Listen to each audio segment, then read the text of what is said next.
whether you're in a partnership or not, you should always be secure with who you are, and you should always love who you are.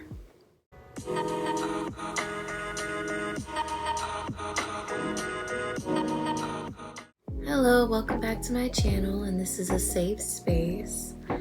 I am going to talk about how the certain relationships that we can be in can be for our detriment. And how it can be for our detriment is if we are in the relationship because we fear being alone. And that actually is very harmful for the relationship in itself, because not only are you affecting the other person, but you're also affecting yourself.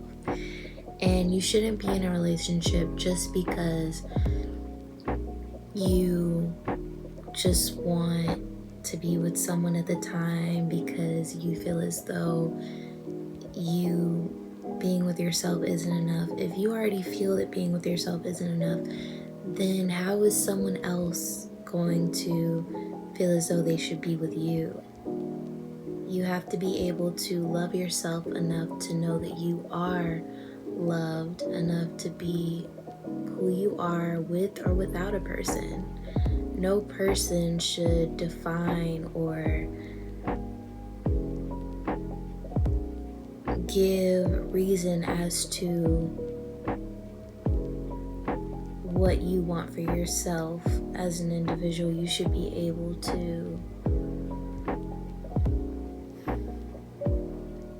understand that you aren't in it alone, and that even though you think that being in that partnership is helping to find that security, it's not, because you first have to be secure in yourself, and you have to understand that whether you're in a partnership or not, you should always be secure with who you are, and you should always love who you are.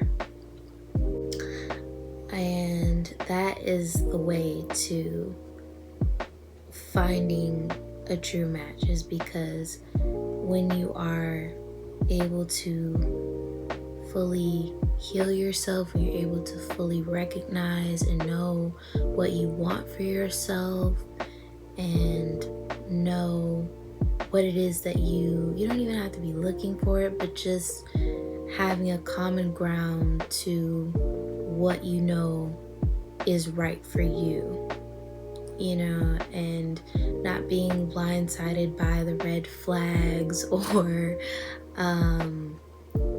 certain things that the person is bringing, but just being open and understanding that each connection that you go through isn't worse or better, but it's something that can help evolve and grow you as an individual.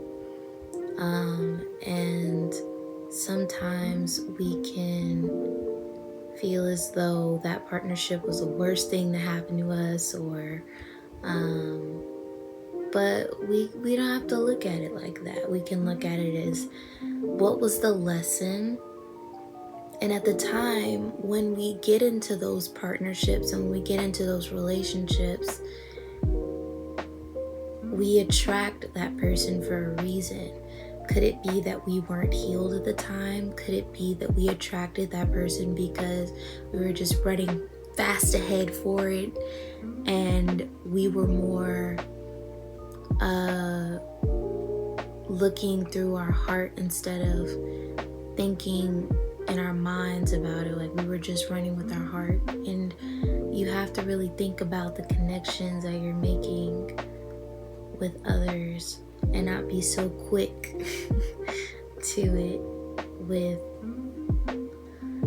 your heart, that you actually have to think about it and mold it over and know if this is something that you should take seriously. But that comes with valuing yourself and knowing what you want for yourself, because you can still be in that relationship.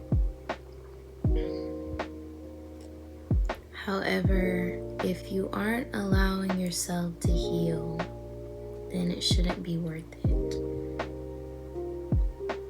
Because it's selfish on your half to be with someone if you are focused on an ex, or if you're focused on something else. Whenever you're in a relationship, it should be committed to that person, and if you aren't looking for that, then that's just wrong for the partner in general, the other partner. You know, it's not considering the other person if you're so willing to jump ahead. And a lot of the times, those partnerships that we're running towards, they're going through it too, you know, and sometimes we don't realize that what we're attracting is what can be similar to us. That like attracts like, and if you open your heart to receiving that love and to receiving the love that you desire, this receiving love that you want, you have to be willing to know that you deserve and accept it for yourself. And until you get to the point of accepting that you deserve that love and are willing to fully commit to it, that's when the love will commit to you and go towards you. And it comes from a place of self-love. And self-love is more than just saying I love you to yourself. It's action behind it.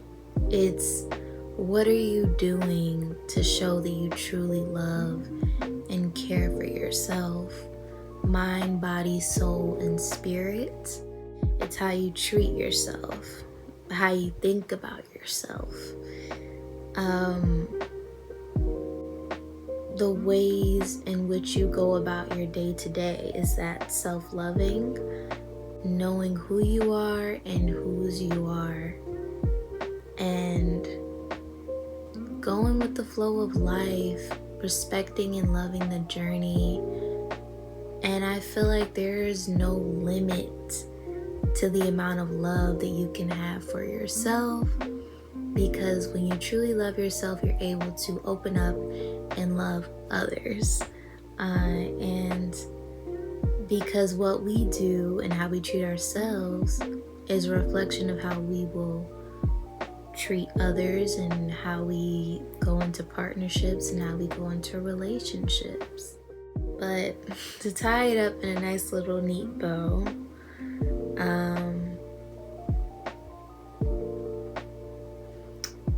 you are the prize, you are valuable, you are loved, and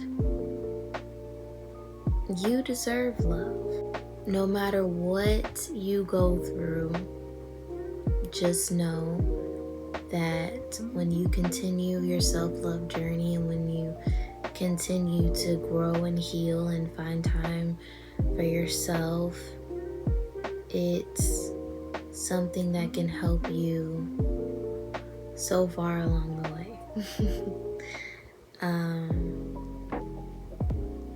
And if this resonates with you, go ahead and share it. Give it a like, subscribe, and I'll see you in the next video.